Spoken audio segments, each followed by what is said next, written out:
Switch gaming headsets. Hear everything, defeat everyone.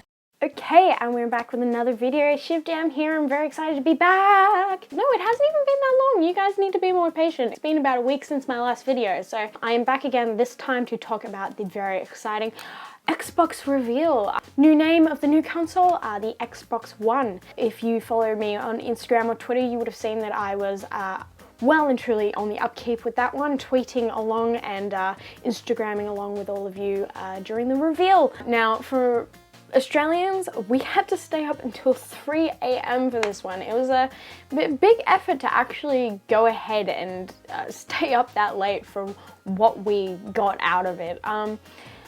Initials are, here's the thing. I don't watch TV. I don't like sports. I don't really play that many first-person shooters and really not much COD. So for me, the reveal was a little underwhelming, but for others, I can see that there's exciting potential. Initials are, I went really excited into it, and when I heard all the new things that they're bringing into it, I was like, yeah, this could be really cool. This could be something really quite amazing. But then you start thinking about it. They're bringing in this movie channel with Skype and all that sort of thing. I already own a DVD, Blu-ray player, laptop with Skype, iPad with Skype, laptop, TV, DVD player, Blu-ray, things with that and all these things. I already have all the things that they're offering me, so why am I going to go out and spend potentially a lot more money to get something that does exactly what I already own with all the other things? I understand that it's good that it's all in one console, but do we really need it? The look of the console is absolutely beautiful. It's a nice, shiny kind of color, and for me, it's really good because I'm really OCD and I just love the fact that it's actually a box, an Xbox. It's finally a nice square box. The controller looks smooth, it looks a lot nicer. They've apparently put in extra rumble with the controller, so that's nice, because we all like rumble. PG-13, guys, PG-13.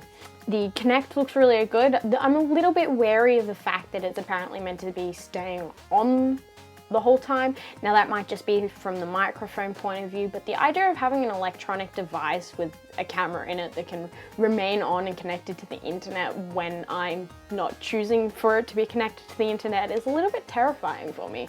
I know that probably a lot of you are who follow my channel are going to tell me it's not like that, but I'm a paranoid soul and I don't like the idea of it, and that's just how it is. Sorry. Connected to the internet 24/7. Well, not 24/7, you have to connect it apparently once a day for it to work the exact way that it's meant to. I don't like the sound of it. We're kind of giving the middle finger to, you know, people who live out in the country who don't have a constant internet connection and things like that. I mean, I have internet pretty much 24/7 at my house, but if my internet system went down for a day or two or a week, I know people who've recently moved out of house that they haven't had an internet connection for about a month now. Imagine not being able to, imagine one, not having the internet. Oh my god. But two, not being able to play your console because it has to be connected to the internet.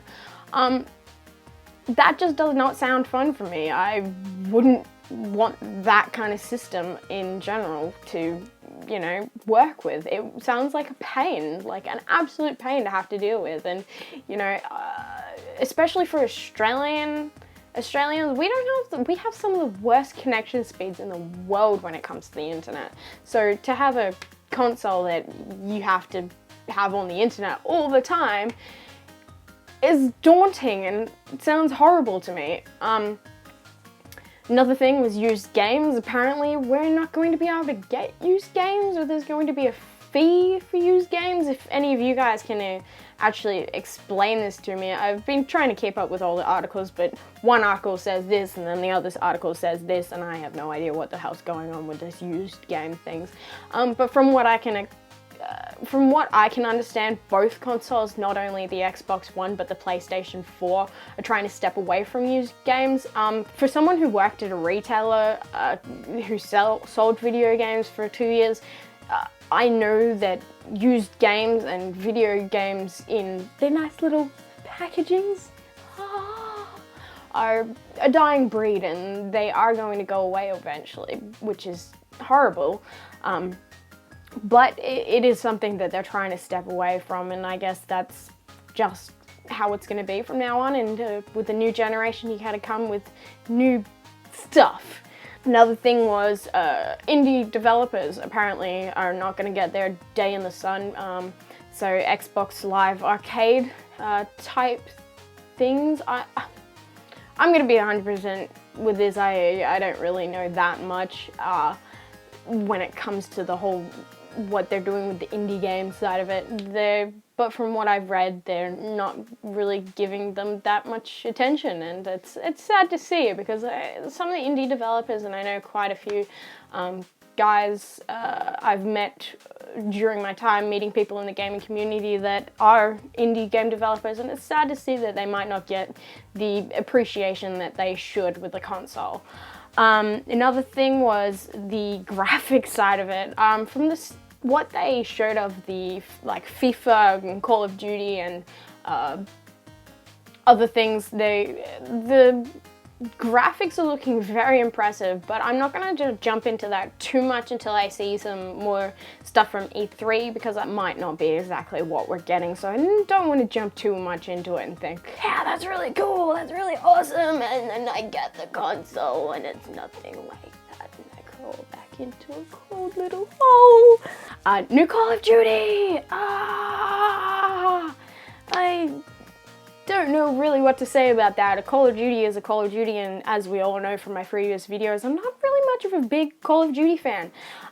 But don't get too freaked out by this, but I might actually get Call of Duty Ghosts and give it a go. It looks like it's stepping away from the sort of stuff that you have gotten with the previous Call of Duties.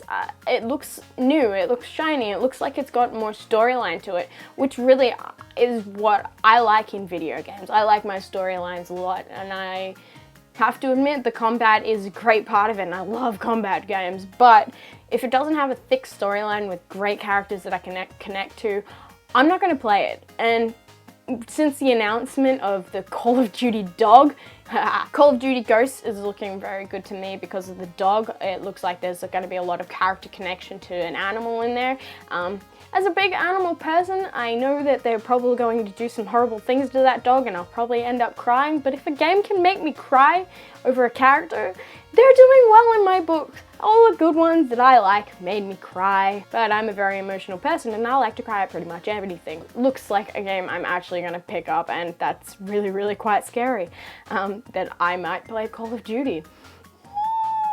Overall, I thought the reveal in itself was, this talk is more about the reveal, less about the console itself. It was a little underwhelming for me to stay up until 3 AM to watch this, but it shows the potential for the future. And really, they were keeping all of their small eggs in one little basket, whereas they've got a whole crate of them just waiting for E3. I know it, I can feel it in my bones, my X-bone, I can feel it in my X-bone, that they are gonna show us something really amazing at E3. So there's not much I can really speak about for the Xbox One for this reveal. Really, they didn't show much. They gave us a taste, a little teaser taste, and I know that all the really amazing things are going to happen for E3. So I'll definitely be doing a video on E3. You know it. I'll probably actually be doing some live filming. I recently did a podcast for the guys at +42 Gaming. They are started by some amazing people that I used to work with. Definitely go check them out on episode 75 called X-Bone. I am a guest speaker and the X-Boning expert for the episode. So go check that out because I was on it. Go check out the website for esgn.com.au. You can also like them on Facebook to keep up to date with all the latest updates. You can follow me on Twitter and Instagram under Shivjam, and you can subscribe to me on YouTube under Shivjam. Until next week, guys, which I actually plan to be releasing a playthrough soon of one of these games, which should be really exciting, something a little bit new. So come check that out as soon as you possibly can. And until next time, Shiv out. I'll see you later, guys. Bye.